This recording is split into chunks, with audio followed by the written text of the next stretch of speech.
When you hear the name Henry Ford, you probably think of the Model T, the assembly line, maybe even the Mustang or the F 150. Ford is an American icon. He made cars affordable, reshaped industry, and became one of the richest men in the world. But there's another side to Ford's story, one that doesn't fit so neatly in the history books. It's the story of how one of America's greatest industrialists became one of the world's most influential anti Semites, and how his words would echo all the way to Adolf Hitler's Germany. Henry Ford was born in 1863 on a Michigan farm.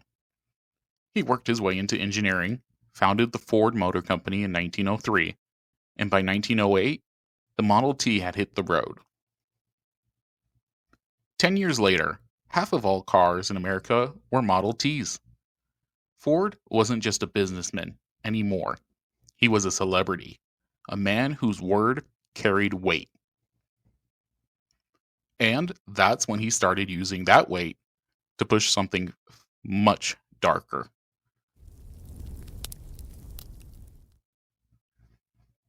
By the late 1910s, Ford was already speaking openly about his beliefs in a worldwide Jewish conspiracy. A friend kept a diary of a camping trip in 1919. Around the campfire, Ford ranted for hours. The Jews caused the war. The Jews caused the outbreak of thievery and robbery all over the country. The Jews caused the inefficiency of the Navy. This wasn't an offhand remark. It was the core of his worldwide view. And soon, he had a much bigger microphone to spread it. In 1920, Ford bought a struggling local newspaper, the Dearborn Independent.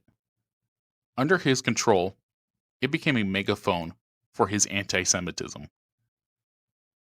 Week after week, it ran articles blaming Jews from everything to Wall Street manipulation to the spread of jazz music.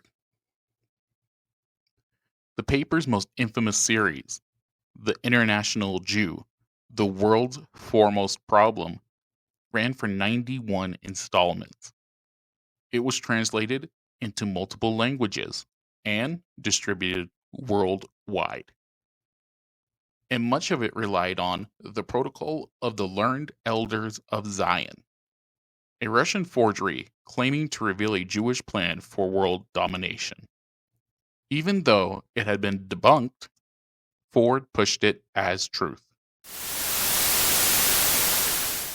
In 1927, Ford faced a liable lawsuit from a Jewish lawyer named Aaron Shapiro. He issued a public apology, claiming he didn't know what was being printed, and promised it would stop. But behind closed doors, his views never changed. He still blamed Jewish financiers for the Great Depression and the New Deal. He still believed another war was coming and that Jews were behind it.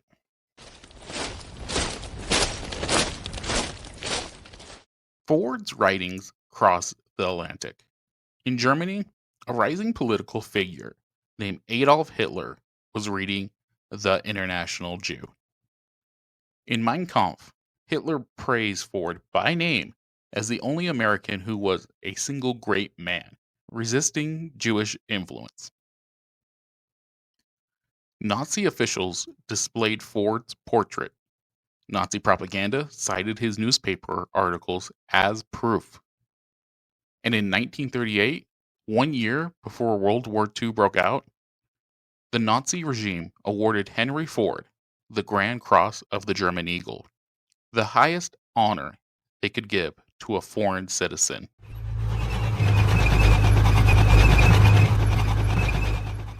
By then, the Ford Motor Company had a German subsidiary, Ford Works, in Cologne. Under Nazi rule, Jewish managers were fired. Hiring followed racial criteria. The company sought to stay in the good graces of the regime. But eventually, the Nazis took full control. During the war, Ford Works produced tanks for the Wehrmacht and used forced labor from concentration camps.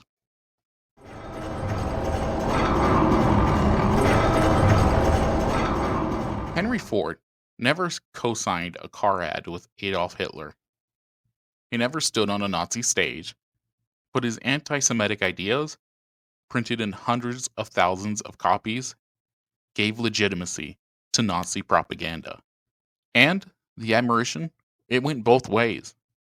Hitler saw in Ford a model of how industry and ideology could work hand in hand. Today, Ford is remembered as a genius of manufacturing, but also as a cautionary tale. Because when a man with a platform as big as his chooses hate, the echoes can cross oceans. Remember, the danger isn't just in people who act, it's in the people who inspire them.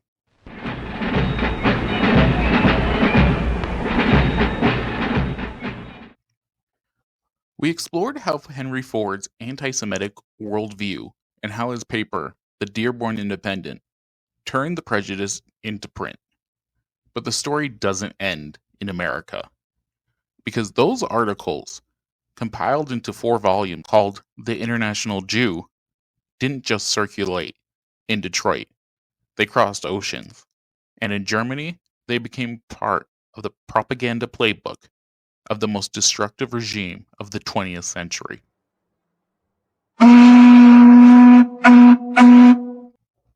Ford published The International Jew between 1920 and 1922. Each volume was a collection of articles claiming Jews secretly controlled banks, the press, and even popular culture. The books were widely distributed in the United States. Ford dealerships gave them away for a free car with purchase, but they didn't stop there. By the early 1920s, German translations were circulating in Munich, the hotbed of racial politics where the Nazi Party was taking shape.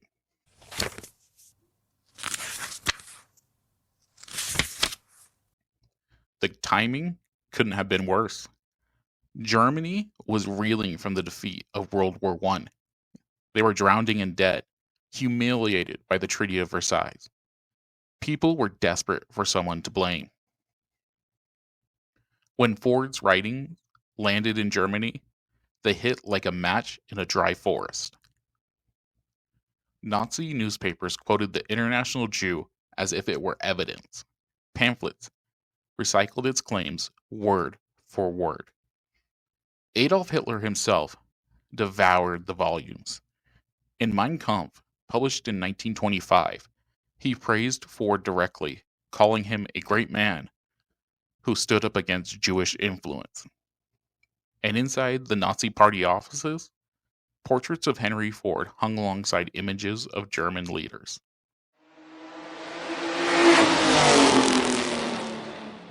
Ford wasn't just admired, he was idolized. Nazi speeches in the 1920s and 30s regularly cited his works.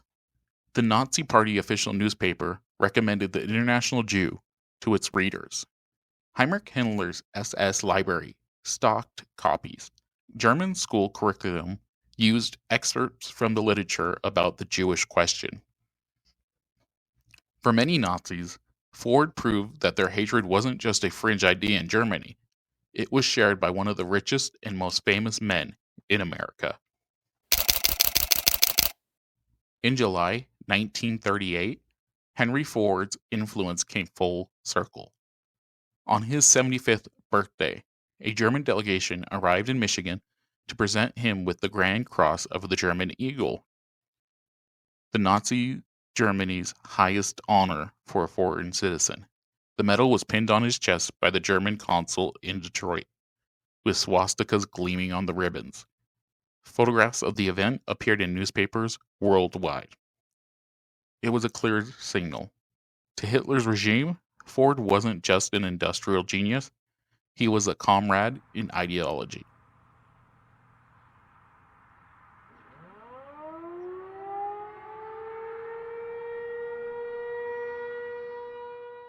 By the time World War II began, the International Jew had been published in at least 16 languages. Nazi officials distributed it throughout occupied Europe as part of their propaganda campaign. One Nazi propaganda chief declared, "The International Jew is Ford's gift to the world. We regard it as a cornerstone of our struggle." Even after the war, copies resurfaced in far-right movements in the US, in the Middle East, and beyond. Ford's words outlived him, continuing to poison the minds long after his death in 1947. Henry Ford built cars that transformed America, but he also built words. Words that helped fuel the deadliest hate movement in history. His legacy is complicated. One part assembly line and innovation, another part conspiracy theories and bigotry. And the echoes of the International Jew remind us of a simple truth. When lies are given the voice of authority, they don't fade, they spread. American businessmen, not just Ford, navigated Nazi Germany in the 1930s. Some resisted, others were complacent, and some profited. But Ford gave us more than cars. He gave them ideas.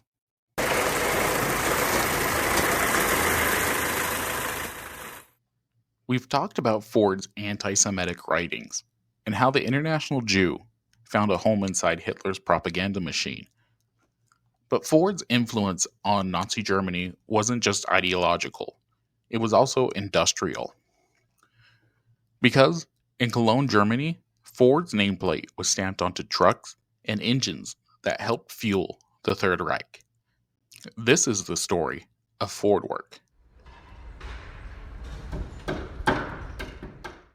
In 1925, Ford Motor Company opened its German subsidiary, Ford Work, in the city of Cologne. The goal was simple: tap into Europe's growing auto market. At first, it was just business, producing small cars, expanding dealerships, building brand recognition. But in 1933, everything changed. That was the year Adolf Hitler and the Nazi Party came to power.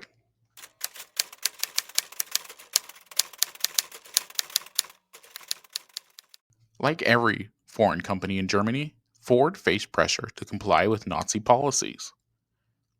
To stay in business, Ford Work began making changes. Jewish and foreign managers were dismissed. Hiring practices were altered to fit the Nazi racial ideology and criteria. The company increased its transfer of foreign currency to the regime. It was an uneasy balance. On paper, Ford in America still owned its subsidiary. But in practice, the Nazis were tightening their grip.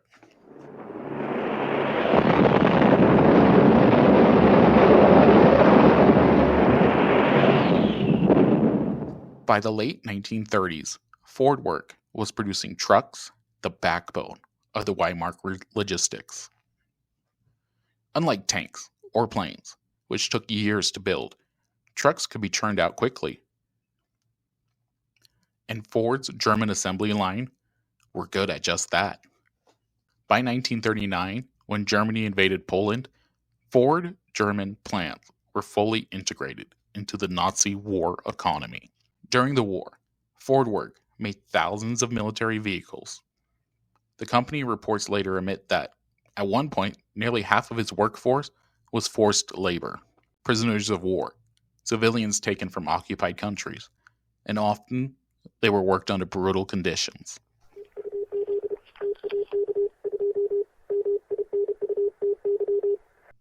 But did Detroit know? This is where things get murky. How much did Ford headquarters in Detroit know about what was happening in Cologne. Officially, Ford Motor Company claimed it had lost control of the subsidiary once the US had entered the war in 1941. But documents suggest American executives were still receiving reports and profits from the German operation, at least in the early years. After the war in 1945, the US military even found evidence that Ford had worked hand in hand with Nazi officials to keep production flowing.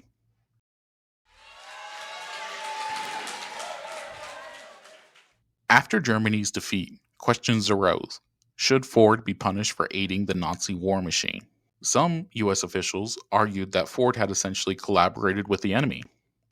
But in 1945, Ford Motor Company claimed it had been powerless, that its German arm had been fully seized by the Nazis.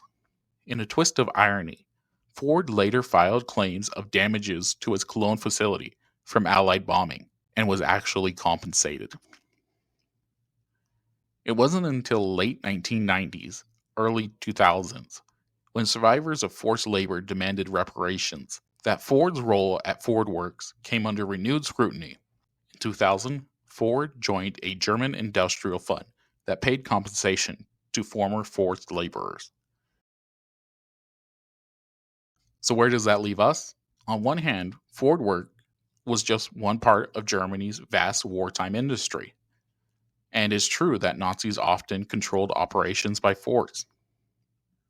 On the other hand, the trucks rolled off of the Cologne assembly line carried German troops into battle. Many were built by prisoners who had no choice. Henry Ford didn't live to see this. He died in 1947. But the company he built was forced to reckon with a legacy that tied its name, however uncomfortably, to the crimes of the Third Reich. In the end, Ford's story isn't about cars or innovation. It's about how ideas and industry can be weaponized. And it's a reminder that business decisions don't happen in a vacuum. They ripple outward, shaping history in a way that lasts far longer than any automobile.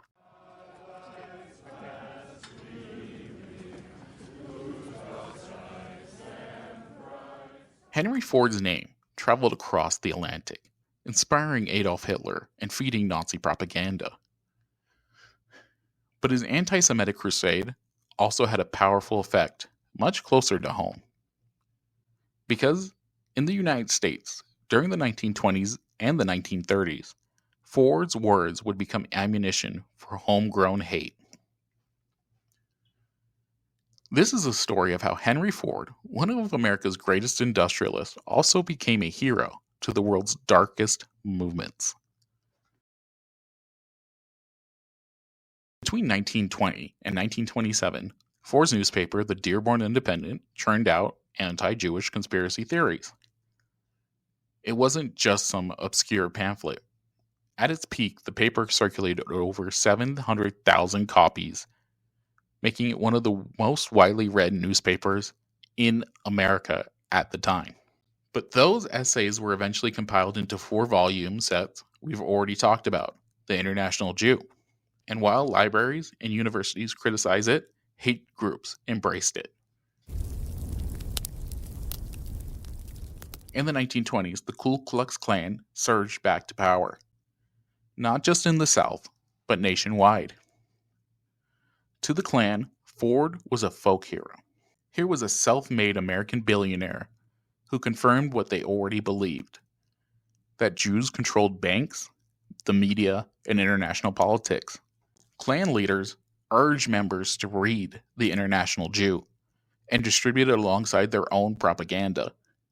For them, Ford wasn't just an automaker. He was a prophet. Fast forward to 1930s. The Great Depression devastated the US, and extremist movements found new audiences. Groups like the German-American Bund openly marched in New York, waving swastikas. Father Coughlin, the radio priest, broadcast anti-Semitic sermons to millions.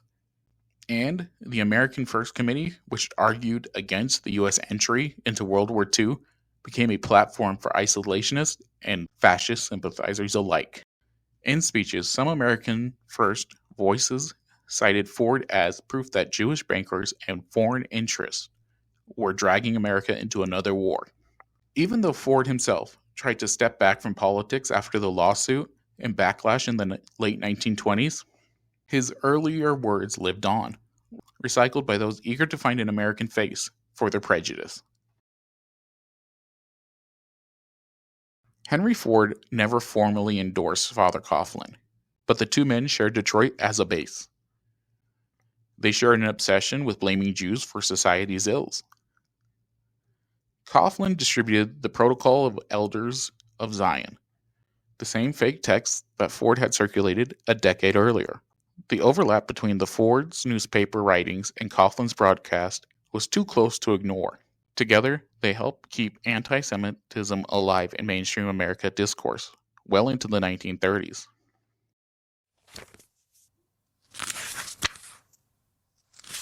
By the time World War II erupted, Ford tried to distance himself from the controversies.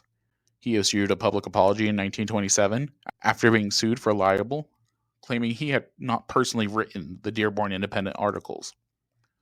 But the damage was done, the words were already out there.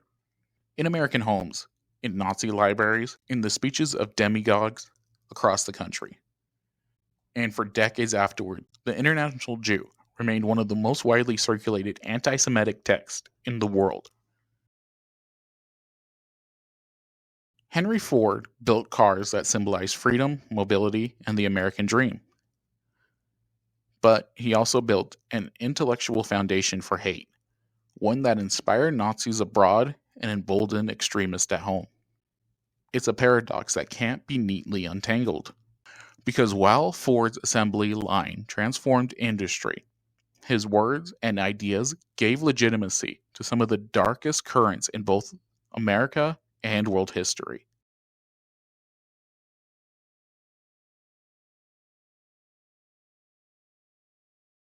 Necessarily what you're talking about, Regil. I was just speaking in that we have the history of Ford and how it ties in is really important. And then, of course, the DHS putting out that really insane, this is how we want the Capitol area to look, with a whole bunch of Model Ts lined up the sidewalk, which I felt was so crazy.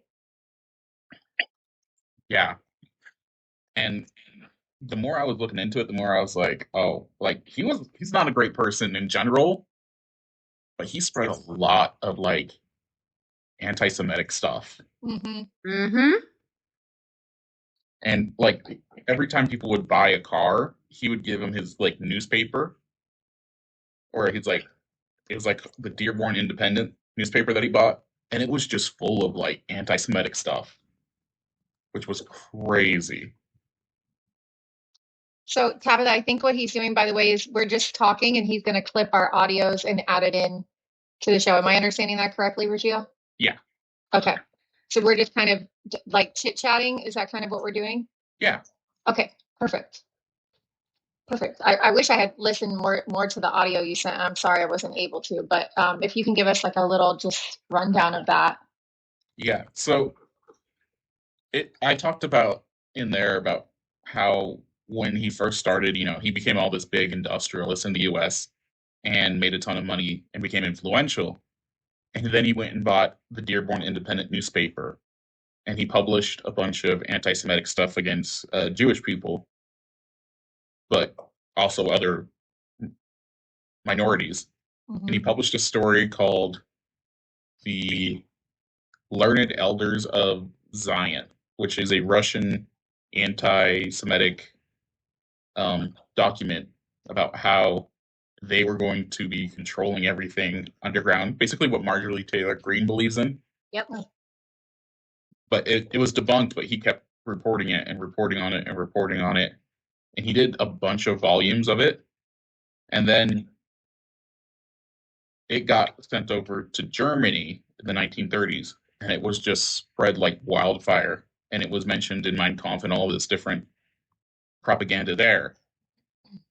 And they were like, oh, yeah, he's in the US. He's the man that's going to, bring back these ideologies, and he's going to be the one to bring fascism to the US. and that's when he gets the award from Germany right before the war starts.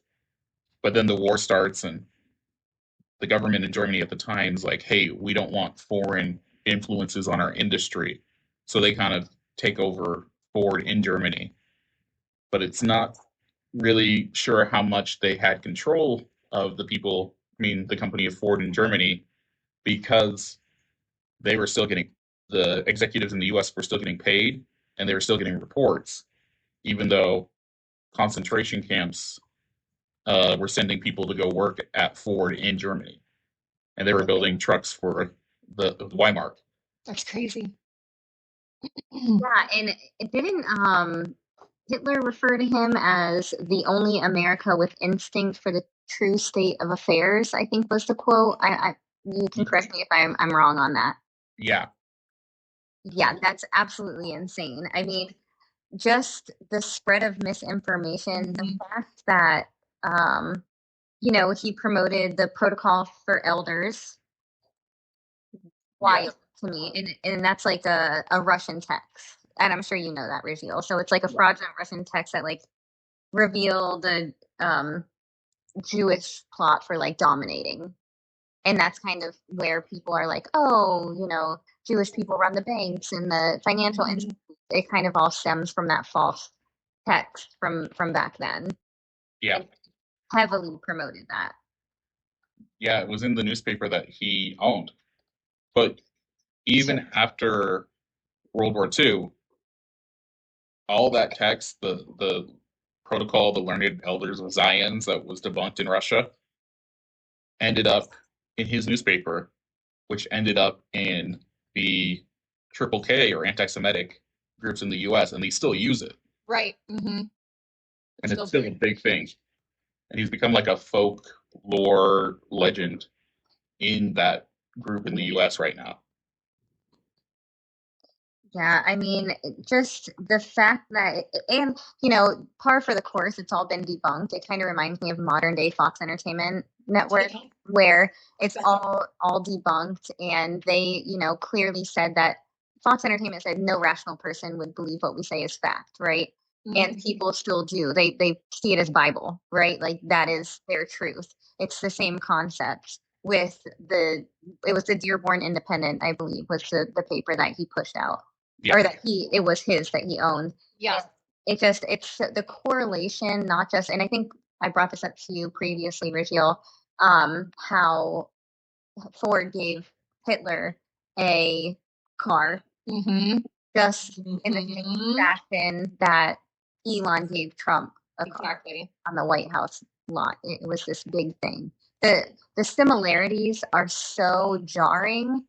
And if people knew history, they could see what is happening. I think that's what drives me crazy more than anything is we have the playbook. This is an open book test that we are failing on a daily basis. Yeah, the pattern recognition is right there. It's literally right in front of us. And for some reason, it's almost like the way people see things is not the way they're actually being perceived, if that makes sense. Like we see it for what it is, but these other people that for some reason are seeing this alternate reality of what is being placed right in front of them. That to me is a hard sell. I mean, you can obviously see the White House being used as a car, show sale right in front of us is the same thing as what you just said in him giving the mustache man, a vehicle. And it's the gifting too. It's these big gifting with these big, corporations and stuff. And it's just so, I don't know. It's so crazy how it's just repeating itself right in front of us. Yeah, and it's kind of insane, like the fact that it was debunked before he published any of it, but yet nobody cared because he was the bigger voice. So basically, he just sat there and drowned out any opposition. But he was so desperate to get all this stuff out there that, like, one of his people that he hung out with talked about on a camping trip how he would just go off on rants about how the Jews are going to start another war or they're controlling the banks. or they're the problem that started the um, Great Depression, Mm-hmm.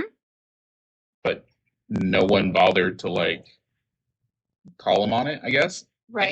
he did get sued for publishing that, and he would come out and he said like, "Hey, I'm sorry, I didn't have anything to do. I don't write the articles," but then continued to make sure that they were published.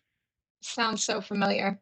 Right, exactly. I was just gonna say that. Like, I think what's so chilling is that, like, Henry Ford wasn't just like some fringe extremist. Like, back then, he was one of the most powerful and respected people in America because of his innovations and, you know, the car industry and whatnot.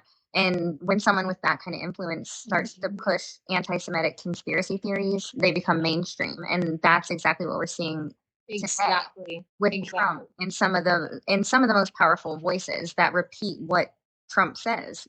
Mhm. So, and all these global elites that are pushing not just anti-Semitism, right? Because they're pushing more the others, like Black and Brown people, LGBTQIA, you know, people with disabilities. They're pushing that same kind of rhetoric. So, like, for like just like then, it's incredibly dangerous. And Yeah, I think what's scary is how easy it was done, right? Like you're saying, like it was debunked completely like what RFK has put out there or anything. It's been shown that it was we use AI or that they fudge the numbers and they change the statistics and it's been debunked, and yet people still believe it because there is just this big following. Well, these people must be right because they're with the president, or these people must be right because they hold such a higher power in our political, government or whatever. And that's a scary thought because that's how easy this misinformation and these really dangerous rhetorics are spread, and we're seeing that happen in real time. Yeah. yeah. And he was sponsoring the America First movement in the U.S., which is when you go see those videos of the giant George Washington hanging in Madison Square Garden next to all that propaganda. That's the people who put that on. But even like now, the extremists in the U.S. on the right, the Triple K and all them, they use his text, but they've switched it from Jewish to globalist. Mm-hmm. Yep. And then we heard that being used on the campaign trail like all the time. But it's the same thing. They just switched the word. Right. It's same thing with like I believe that I feel the same with like Mandami, and what's going on with that is they're changing the lingo to now to go towards, his culture and kind of they're just whatever they can use to weaponize, really is kind of how it's going instead of that specific. Now it's changing. Yeah. Yeah. I think like the most uncomfortable part of all of it, I mean, it's all super uncomfy, but the most uncomfortable part is that that same rhetoric that they spread in newspapers is now being spread on social media, which we know has a larger reach. And the uh, although the platforms are different and there is a larger reach, it's still the same like dangerous rhetoric, Right. but just on a bigger scale. They're trying to normalize hate. And we know that in 1930s Germany, it didn't start with unaliving people at concentration camps, right? It started with the rhetoric. It started with the lies. It started with othering people. It started with, we need to be us first, and us only, just like the America first Exactly. rhetoric. The isolation rhetoric. Exactly. It's being spread on such a grand scale because of social media. It's not just a newspaper when you buy a car. It's not just the Dearborn Times. Like my family, when they immigrated here, immigrated to Dearborn. There's a huge Armenian population in Dearborn. And my grandpa retired from Ford, right? So the stories, that's the only reason I know the stories the way that I do, is because he lived it, right? It didn't change overnight. There was still that rhetoric. So it's sad. Yeah. And I think a lot of the things that happened in Germany was like Ford gave them kind of a credibility because he was this huge rich industrialist. He had made it. Yep. And people were like, well, here's this guy with a bunch of influence in industry. Obviously, his ideology must be doing something right. Right, exactly. And Yeah, everybody wants to achieve that, so they're going to follow along with it. Just the same as Trump saying, he's going to make it easier for the middle class, no tax on tips, no tax on overtime. They're going to put $500 back in your. It's all just this rhetoric, and because you see someone who's got their Oval Office painted in Home Depot gold and they're building a ballroom, everybody's like, I want that. Like, I want this man to give me the promises he says. So we want to achieve that. And it's blatantly lying. right. It's like when like people think when someone with wealth and influence, when they spread lies, they're like, oh well, back then if Henry Ford believes it, maybe it's true. And then fast forward to now, well, somebody with wealth and influence, if Trump believes it, then it has to be true. And it's the people who don't, what I always say, don't have an original thought or don't have critical thinking or just don't know history, right? If you don't know history, you don't see it coming. That's why learning real history is so important. Yeah, and I mean, you hear it all the time. They're like, "Oh, Trump, he's a real estate guy, and he's made millions doing it. He's such a successful businessman." So they use that as justification to why he is the way he is, and he must be doing something right. And they did the same thing with Ford in Germany. He's successful. He's built all these cars. He has all this money. Obviously, he must know something. Honestly, Rajiel, I hear that a lot as MAGA talking points, right? So they'll say, like when he did the Liberation Day, right, and all the tariffs came out, and he was tariffing an island that had nothing but penguins, right? MAGA was like, well, he knows what he's. We're just gonna wait. He knows what he's doing. We trust him. He's got something up his sleeve. He's what is it they said? He's playing chess and they're playing checkers or whatever they said. And it's just like that right there should just tell you where they're at intellectually. To sit there and have proof in front that this man, they basically AI throwing tariffs all over the place, and they tariffed a place that didn't even exist, and they doubled down on it and showed that this was pointless. And MAGA was able to say, well, let's hold on.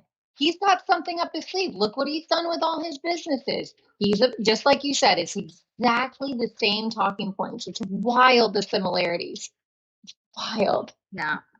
I think it just reminds us that like dangerous rhetoric becomes normalized when people think that the person spreading it has some kind of power. Yeah, and I think Exactly. it boils down to people think that if you're successful in one area, you're going to be successful everywhere. So So they'll true. follow blindly. Yes. Mm-hmm. And I think that's a part of the reason we're in the mess we're in is just people don't understand, like, hey, I could be good at one thing, but that doesn't mean I know everything. Right.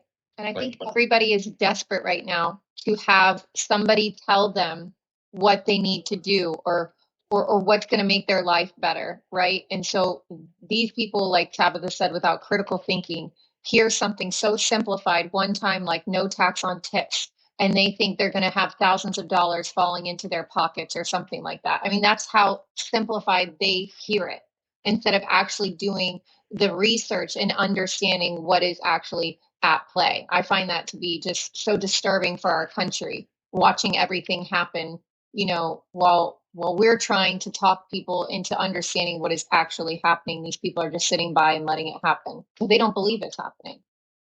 They don't. yeah, I do believe though what Ford did prove to us is that lies can travel so quickly when money is put behind them, and it's exactly what we are up against right now. oh yeah, and it's just when you let ideology be more important than because that's what he did is he made industry an ideologically thing. Like ideologically, It's his crazy. industry was focused around his ideology. In which case, just like we're seeing now, all these tech people are going and they're just bowing down to Trump. They're letting their industry be determined by someone else's ideology. So true. It's just power and influence, and I think all these people are just at the end of the day, right? The working class is just dirt to these people. We don't exist to these people. They want more power. They want more grifting. They'll do whatever they can to control the masses. And these tech bros that are combining with this MAGA movement is so scary because of exactly what you just said. And just like with Ford, with the ideology that comes with it and the influence that tech has in our country right now is very, very scary. Very scary. Yeah, but there's some parallels there for sure. Oh, there's so many parallels. I think the only difference is the way that the information is being spread. In my opinion, the only difference is the way it's being spread, because Ford proved that lies can travel when you have money and power behind them, and that's exactly what we're up against today. But it's at such a grand scale because of the internet, because of social media, Exactly. television. For him, it was on a smaller scale, but still look what that small scale did, right? Just by him, right in the newspaper, and then Hitler saying, "Oh yeah, he's one of the only Americans with sense." It's just crazy, and it's scarier, I would say, because of social media and these platforms and people being sucked into this rhetoric on such a massive, massive scale. And how quickly it spreads. I think like that's the difference. Like, yes, he was in the newspaper and it still had the influence that it had. And now we have all different social platforms, like you said. It's like a game of telephone. Someone reports on it and kind of flubs something a little bit different or makes something a little more extreme, then that person follows it and that person shares it and shares it and shares it. And then we have a younger generation that's also more involved and listening to it. And that's why we have like Turning Point, and we have these younger people who are hearing all this and soaking it in and believing the rhetoric and believing, okay, well, we want to be like powerful and we want to be, businessmen like Trump and like these people. So I guess we need to follow suit. That's terrifying. Yeah, for sure. But if people had just paid attention in history, they would know this. Should we be mad at history teachers or no? Just because listen, because a lot of us understand, right? A lot of us chose to learn. A lot of us chose to know history and the correlations, and so no, we can't be mad at teachers. We have to be mad at the fact. Let's be mad at Bush for No Child Left Behind. First of all, that part, like, people for not being curious, for not wanting to know more, for not understanding that we do learn from the past. And a lot of people don't understand that when we talk about anti-Semitism, all we do is think about Hitler. All we do is think about Hitler when it comes to 1930s Germany. People don't realize that one of the most influential men in America was a huge part of what happened. Yeah, there was a whole movement, and I think a lot of people are like, it can't happen here because it only happened in Germany. It never happened here. I don't understand that thought process. We're literally taking every piece of art off of our streets, off of everywhere in Florida right now. That's one of the big things that Hitler talked about in going after the art and going after things like we're erasing things, and it's happening right on our soil, right in front of us, turning everything black and white.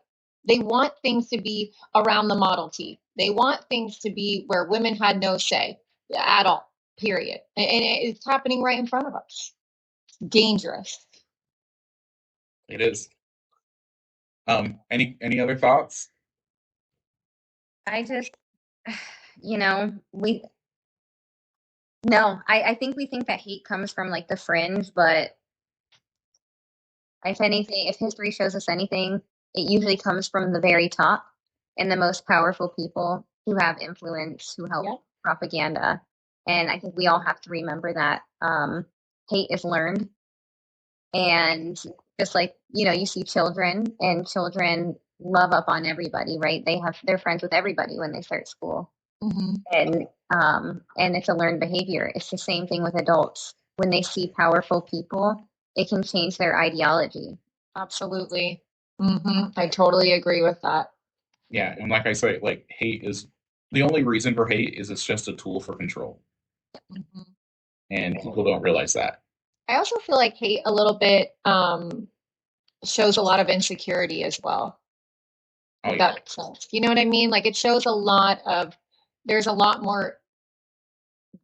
more going on there than just the hate for the one topic they may be speaking on or whatever. I think there's a lot of insecurities in that person that has so much hate for someone that doesn't affect their life or have any impact on them whatsoever. So there's a lot more to unpack there, but it's sad to see our country literally repeating history. I mean, there's no fear mongering at this point. It's point blank happening. Yeah, it's happening. And I do want to just tell you, Raziel, I appreciate you doing this podcast so much because it's so important to know what parts of our history exactly align with what's happening right now. Yes. I don't believe enough people understand that. So I get so excited when a new episode comes out because I'm like, yeah, this is exactly what we need. We need it in our face. And it needs to blow up. Your podcast needs to be huge. Yeah, and as uncomfortable it is too, right, Tabitha? Like, and it is uncomfortable. But the point is, you got to feel that uncomfortable feeling to learn history, to understand, so we don't repeat it. Yeah. And we are repeating it. And how do we stop it? That's where we're at now. It is happening in real time. So Well, the big beautiful obituary would be how we stop it. Yes and no, because that's true. People will continue to spread the rhetoric, right? It's the power. Yeah, that's true. It is the powerful people that want to continue to stay in power, who want us infighting each other all of the time. Because fighting each other, we're not paying attention to what they are doing to take that part. That part, so important. Mm-hmm. I think the way you stop it is you just got to get people more intelligent on things. Like let people understand, hey, the only reason they're spreading hate is to control you. It's a tactic to make you look this way, while they steal from you the other side, kind of situation. And then as long as people think that it's fine to hate, they're going to keep this going. Yeah, and I think it's going to get a lot worse before it's going to get better. Yeah. Right. Mm-hmm. But everybody's got to do something to keep history alive, especially right now. So that's the reason I started this podcast, is because they're going to try and remove as much as they can. Yeah. And I think like in talking about like the Smithsonian and stuff and how they're trying to make it seem like our history is so bad and we don't want our kids to hate our country. Well, if we don't see what our country and what people in our country did, then what we're going to do is repeat the same behavior, which is happening right now, which is literally what they're trying to do by kidnapping brown people off the streets, giving people no due process, saying they're putting people in camps, but oh, wait, we're going to let them work on the farms. They just can't have any benefits. So it's insane to me how people don't see that factor of our country. Just because we had a bad history doesn't mean we can't prosper in the future. Doesn't mean we can't be progressive and we can't do things that are different to actually help our country thrive. I don't understand that people don't get that. And erasing history doesn't make it better. I know you guys, I'm sure you know that in Germany they're required by law to teach about the Holocaust in Nazi Germany and World War II, and they start learning around age 10 to 13 about their history, and they learn it in depth. There's no watering it down because they want to teach the students what they got wrong so they get things right in the future. Exactly. Such a good point. Kind of a little bit of a shameless plug, but I did an episode recently, and I think this is the history that is being erased very fast. Is there was concentration camps in the Confederacy for Union soldiers, and it's just north of Mississippi in Georgia. But yet, no one's probably ever heard of it or ever even cared to look it up. I saw the photos and I saw it. Yeah, it's disturbing. And I'm glad that you did that. But they're erasing history, and we've already seen a lot of it's gone, and we're not going to get it back. Right. That's just it. We're not going to get it back. I think that's the important thing of why your podcast is so needed right now, is to educate people and also say, look, like they're whitewashing and they're changing our history so fast. So fast. And it's not like, oh, they took some papers away and how we can bring some papers back. It's not like that. And these young kids are, being brought up in this country where they're going to be taught things so differently. Their minds are going to be like just controlled in a way that you and I and Tabitha have never experienced. And it's our job to keep history alive, and it's our job to keep people aware of the similarities with our history and our present. Absolutely. I also, I want to circle back to how it's taught in Germany. They're taught to understand not just the scale of the crimes committed by Hitler and the Nazis, but also the social factors that enabled those things to happen, like the propaganda, the economic hardship, blind obedience. I mean, this is what they're taught. This is what our students should be taught about things like slavery and everything, really, all the bad things we've done, coming over and conquering and unaliving all the natives. And this is how our history should be taught. I agree. Like, don't celebrate Thanksgiving. To each their own, but know your real history. Yeah, I agree.